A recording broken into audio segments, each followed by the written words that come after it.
మనమందరం కూడా ఈ దేశం కొరకు పోరాడినటువంటి స్వతంత్ర సమర యోధులు,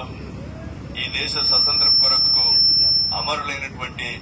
త్యాగమూర్తులను ఇప్పుడున్నటువంటి సమాజానికి తెలియజేసే కొరకు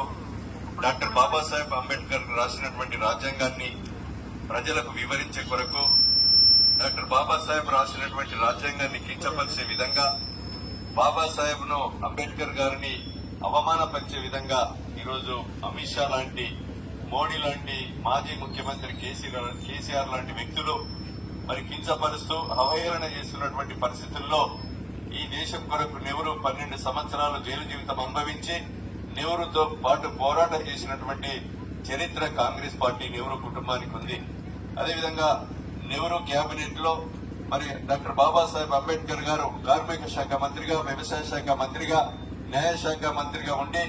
ఈ రోజు కార్మిక చట్టాలను తేవడమే కాకుండా వ్యవసాయ చట్టాలను కూడా తెచ్చి ఈ రోజు మరి రిజర్వేషన్ మరి కలిసి బీసీ, ఎస్టీ, మైనారిటీలకు ఈ రోజు రాజ్యాంగాన్ని హక్కులు కల్పించి ఆర్టికల్ 3 ప్రకారంగా తెలంగాణ రాష్ట్రం కొరకు కూడా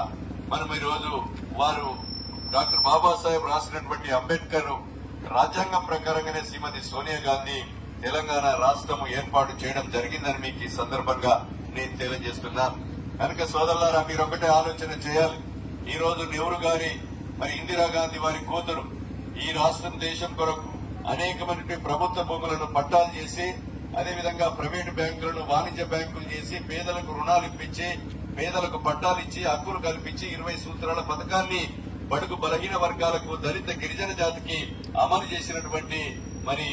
ఉక్కు మహిళ మాజీ ప్రధాని మరి నెహ్రూ గారి కూతురు ఇందిరాగాంధీ అని మీకు ఈ సందర్భంగా తెలియజేస్తున్నాను. అదే ఇందిరాగాంధీ ఉగ్రవాదుల చేతుల్లో ఈ దేశం కొరకు ప్రాణ త్యాగాలు చేయడం జరిగింది. ఇందిరాగాంధీ కుమారుడు రాజీవ్ గాంధీ కూడా 18 సంవత్సరాల కోర్టు హక్కు కల్పించి కంప్యూటర్కరణ తీసుకొచ్చి సెల్ సిస్టాన్ని తీసుకొచ్చి ఈరోజు కొత్త సంస్కరణలు ఒరబడిని తీసుకొచ్చినటువంటి వ్యక్తి రాజీవ్ గాంధీ కూడా ఈ ఉగ్రవాదుల చేతుల్లో దేశం కొరకు ప్రాణాలు అర్పించడం జరిగింది. అదే విధంగా రాజీవ్ గాంధీ కుమారుడు 2 సార్లు ప్రధానమంత్రిగా అవకాశం వచ్చినా ఈ రోజు మన్మోహన్ సింగ్ కు అవకాశం ఇచ్చి ఈ దేశం నాకు ముఖ్యమని చెప్పి కన్యాకుమారి నుంచి కాశ్మీర్ వరకు పాదయాత్ర చేసి భారతదేశ ఆల్ ఇండియా కాంగ్రెస్ ప్రెసిడెంట్ కూడా ఒక దళిత నేతను ఈ దేశానికి ప్రెసిడెంట్ ఖార్గే గారిని చేసి ఈ దేశం నాకు ముఖ్యం, పదవి ముఖ్యం కాదని చెప్పి 2 సార్లు ప్రధానిగా వదులుకున్నటువంటి వ్యక్తి రాహుల్ గాంధీ అని సందర్భంగా తెలియజేస్తున్నాం. అలాంటి పార్టీని ఈ రోజు దేశంలో లేకుండా చేయాలని మరి బీజేపీకి అడుగులు మడుగులొచ్చే బీఆర్ఎస్ పార్టీ గాని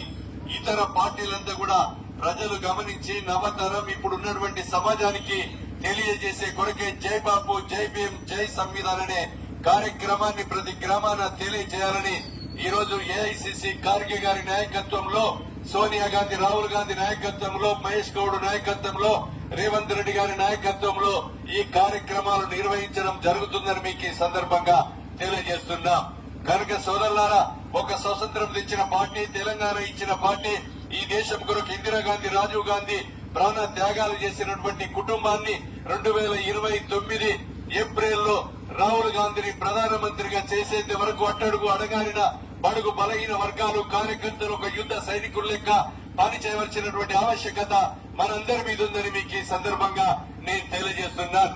ఒక ప్రభుత్వం 10